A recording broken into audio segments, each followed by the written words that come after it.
Patient को हम good morning students. आज हम नया सेशन स्टार्ट करेंगे different method of immobilization. Immobilization का मतलब होता है कि किसी की मूवमेंट को रिस्ट्रिक्ट करना, उसकी मूवमेंट को रोकना, इमोबिलाइज करना उसको। तो इस सेशन में हम पढ़ेंगे कि किस किस पेशेंट को हम इमोबिलाइज करते हैं और क्यों हम इमोबिलाइज करते हैं और क्या क्या टाइप्स होते हैं इमोबिलाइज करने के। तो फर्स्ट डेफिनेशन के साथ स्टार्ट कर रहे हैं हम। तो डेफिनेशन है इमोबिलाइजेशन की। Immobilization refers to the process of holding a joint or holding the joint or bone in place with splint cast और ए ब्रेस। इमोबिलाइजेशन का क्या मतलब है कि ये एक प्रोसेस है जिसमें हम क्या करते हैं, किसी जॉइंट को या किसी बोन को किसी स्प्लिंट कास्ट या ब्रेस की वजह को लगा के हम उसकी मूवमेंट को रोक देते हैं या होल्ड कर देते हैं। तो उसको क्या बोलते हैं, immobilization. This is done to prevent an injured area from moving while it heels.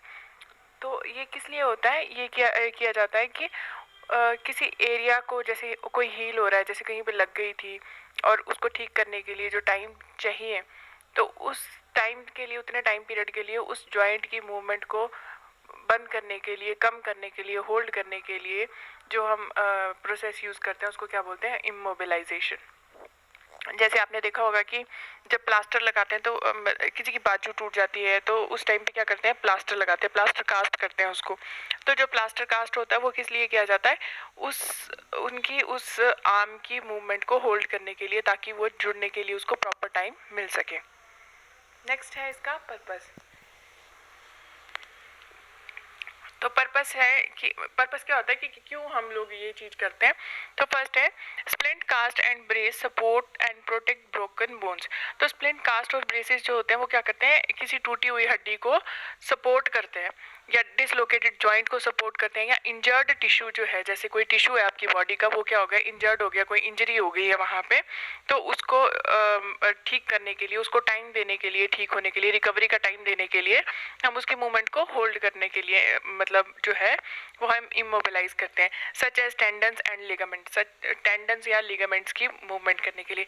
Tendon होती हैं, टेंडन और लिगामेंट होते हैं जैसे बोन टू बोन अटैचमेंट या बोन टू मसल अटैचमेंट जो है उसको बोलते हैं टेंडन और लिगामेंट। तो हम ऐसी कोई भी जो इंजरी है या मूवमेंट है उसको रिस्ट्रिक्ट करने के लिए क्या करते हैं, हम इमोबिलाइजेशन प्रोसेस का यूज करते हैं। नेक्स्ट है immobilization restrict motion to allow the injured area to heal. जैसे हमने ऊपर पढ़ा, तो इमोबिलाइजेशन क्या करती है, रिस्ट्रिक्ट करती है किसी भी मूवमेंट को, इंजर्ड पार्ट की मूवमेंट को होल्ड करती है।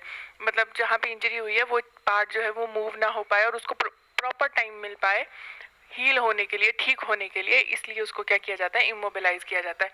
It can help reduce pain, swelling and muscle spasm.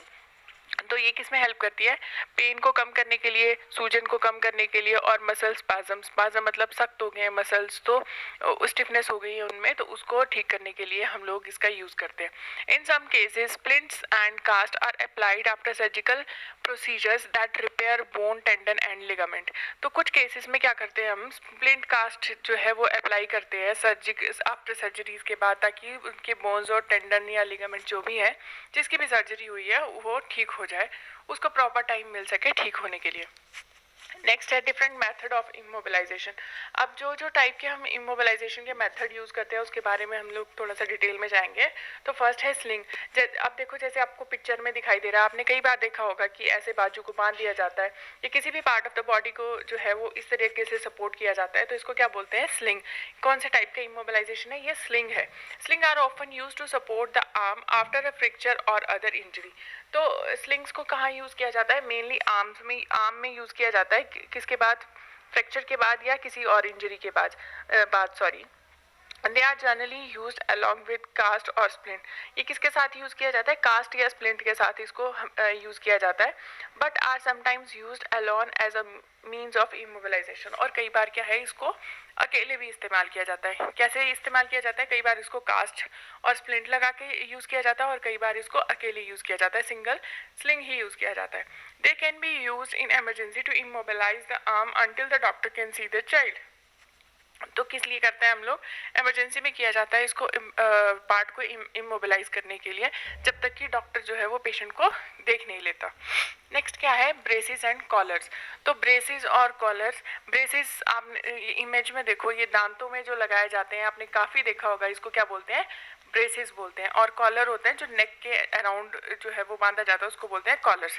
तो ब्रेसिस क्या होते हैं, braces are used to support, align और hold a body part in correct position. तो ये किस लिए किया जाता है कि बॉडी पार्ट की जो अलाइनमेंट है, उसकी जो, जैसे दांतों में यूज़ किया जाता है, तो दांतों की क्या है, प्लेसमेंट ठीक नहीं है, अलाइनमेंट जो है वो उसकी ठीक नहीं है, तो उसको ठीक करने के लिए क्या किया जाता है, उसकी पोजीशन, उसको रीपोजिशन करने के लिए हम क्या करते हैं, ब्रेसिस का इस्तेमाल करते हैं। Braces are sometime used after the surgical procedure is performed on the arm or leg. और कई बार कहाँ पे ब्रेसिस का यूज़ करते हैं हम लोग, आर्म पे भी यूज़ करते हैं और लेग्स पे भी यूज़ करते हैं, लेकिन ज़्यादातर कहाँ देखा जाता है, आपने देखा होगा ये दांतों वगैरह में हम देखते ही हैं, यूजुअली ब्रेसिस लगे होते हैं लोगों के। नेक्स्ट है collar. A collar is generally used for neck injuries. Collar देखा, नाम से क्लियर हो रहा है कॉलर है तो किस लिए, नेक इंजरीज के लिए यूज़ किया जाता है। जैसे आपके नेक में कोई इंजरी हो गई अगर, तो उसको ठीक करने के लिए क्या किया जाता है, वहाँ की जो मसल्स हैं या बोन्स हैं उनको इमोबिलाइज करने के लिए किसका यूज़ किया जाता है, कॉलर का। A soft collar. नेक्स्ट है ट्रैक्शन। तो ट्रैक्शन का यूज़ किया जाता है किसी पार्ट को इमोबिलाइज करने के लिए। सभी का यूज़ जो है वो मेनली इमोबिलाइजेशन के लिए किया जाता है। तो ट्रैक्शन में है, इमोबिलाइजेशन में ऑल्सो भी secured by the traction. Immobilization कैसे सिक्योर किया जा सकता है, ट्रैक्शन के साथ सिक्योर किया जा सकता है। Traction involves using a method for applying tension to the correct alignment of two structures. इसमें ट्रैक्शन अप्लाई करने में क्या करते हैं हम, जैसे दो स्ट्रक्चर्स हैं, दो बोन्स हैं, उनका अलाइनमेंट सही करना है, उनकी जो मतलब जैसे वो नॉर्मली है हमारी बॉडी में उस तरीके से उसका स्ट्रक्चर को सही, उसके लिए क्या करते हैं हम लोग, ट्रैक्शन को अप्लाई करते हैं। तो ट्रैक्शन दो बोन्स के अलाइनमेंट को ठीक करने के लिए किया जाता है and hold them in the correct position, और उसको किस पोजीशन में, सही पोजीशन में रखने के लिए यूज़ किया जाता है। For example, if the bone of the thigh breaks the broken end may have tendency to overlap. तो अगर क्या है कि अगर जैसे कोई बोन है वो ब्रेक हो चुकी है, तो मतलब जो थाई की बोन है वो क्या हो गई है, ब्रेक हो गई है, तो उसमें क्या होती है, चांसेस होते हैं कि वो ओवरलैप कर जाए। ओवरलैप करना मतलब एक के ऊपर एक चढ़ जाए। तो उस चीज़ को, उस सिचुएशन को प्रिवेंट करने के लिए क्या किया जाता है, ट्रैक्शन को लगाया जाता है। Use of traction will hold them in the correct position and healing to occur. तो अगर ट्रैक्शन लगाएंगे तो उससे क्या होगा, वो पोजीशन, सही पोजीशन में रहेगा और हीलिंग का प्रोसेस जो है वो भी क्या होगा, जल्दी हो जाएगा। और ट्रैक्शन में देखो, जैसे इमेज में देखे जा सकते हैं कि इसमें क्या किया गया है, जैसे लेग है, लेग को बांधा गया है, उसके साथ क्या किया है, वेट जो है वो हैंग किया गया है नीचे को, जिससे क्या होगा, एक खींच लगेगी, एक पुल मिलेगा। आप उसकी जैसे देख लो, इसमें इस इमेज में लेग है तो लेग को क्या मिल रहा है, एक पुल मिल रहा है, और जिससे क्या है, वो अलाइनमेंट जो है वो उस चीज़ का वो क्या रहेगा, प्रॉपर रहेगा। उसके बाद है कास्ट एंड स्प्लिंट। तो कास्ट और स्प्लिंट क्या होते हैं, cast are generally use to immobilize the broken bone. को कास्ट का क्यों यूज किया जाता है, किसी टूटी हुई हड्डी को जोड़ने के लिए हम कास्ट का इस्तेमाल किया जाता है। Once the doctor make sure the two broken ends of the bone are aligned, a cast is put on to keep them in a place until they are rejoined through the natural healing process। तो जब एक बार जो doctor है वो sure हो जाता है कि जो बोन है वो क्या है, प्रॉपर अलाइन हो चुकी है, तो उस टाइम पे वो क्या करता है, एक कास्ट जो है वो अप्लाई कर देता है। कास्ट अप्लाई करने से क्या हो जाएगा, हीलिंग प्रोसेस जो है वो फास्ट हो जाएगा, जुड़ना, वहाँ से हड्डी जो जुड़नी है वो क्या हो जाएगी, स्टार्ट हो जाएगी। Cast are applied by a physician, a nurse or an assistant.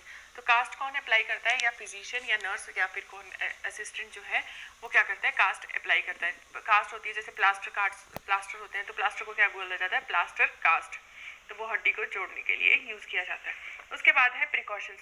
तो अगर हम किसी को मतलब जैसे ये लगा रहे हैं, कास्ट लगा रहे हैं या ट्रैक्शन लगा रहे हैं या ब्रेसेस लगा रहे हैं या कॉलर लगा रहे हैं, तो इस टाइम में हमें क्या ध्यान रखना है, it is important to ensure that the cast is not too tight such that blood flow is cut off and swelling is not restricted.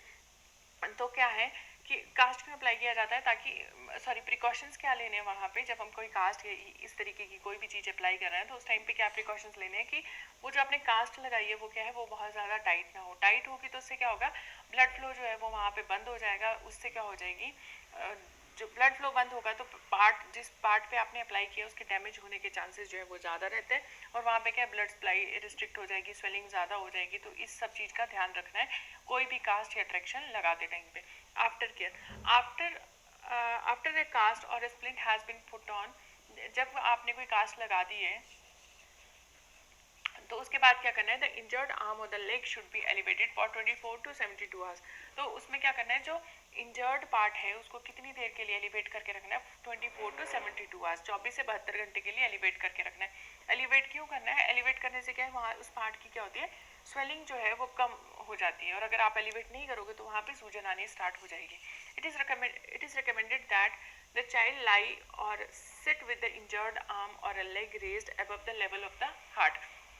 तो कहाँ पे रेज करके रखनी है, above the level of heart, heart के level से ऊपर तक उसको रेज करके रखना है। रेस्ट कंबाइंड विद एलिवेशन, तो rest combined with elevation will reduce pain and speed the healing process by minimizing swelling. तो इससे क्या होगा, रेस्ट से क्या होगा और एलिवेशन से क्या होगा कि उस जो एलिवेटेड पार्ट है वहाँ पे क्या हो जाएगी, स्वेलिंग जो है वो कम हो जाएगी, पेन भी क्या है कम हो जाएगी, और हीलिंग का प्रोसेस जो है वो क्या हो जाएगा, फास्ट हो जाएगा। तो ये सब चीज़ों का ध्यान रखना है कोई भी चीज़ जब हम अप्लाई कर रहे हैं किसी के पेशेंट के हाथ को या पाँव को या कहीं भी बॉडी के पार्ट को स्प्लिंट लगा रहे हैं या कास्ट लगा रहे हैं या ट्रैक्शन लगा रहे हैं, तो इन सब टाइम पे हम लोगों ने ये ध्यान रखना है कि वो वाला जो पार्ट है जहाँ पे आप अप्लाई कर रहे हो वहाँ पे ज़्यादा टाइट ना हो जाए, टाइट होने से जो है वो ठीक होने की बजाय और ख़राब हो सकता है। तो ये सेशन से आपको सारा क्लियर हो जाएगा कि क्या किस तरीके के इमोबिलाइजेशन है, कौन कौन से इमोबिलाइजेशन की चीज़ें हम यूज़ करते हैं और किस किस तरीके से हम उसको अप्लाई करते हैं। तो मुझे लगता है कि आप सबको ये सब क्लियर हो गया होगा। तो थैंक यू सो मच।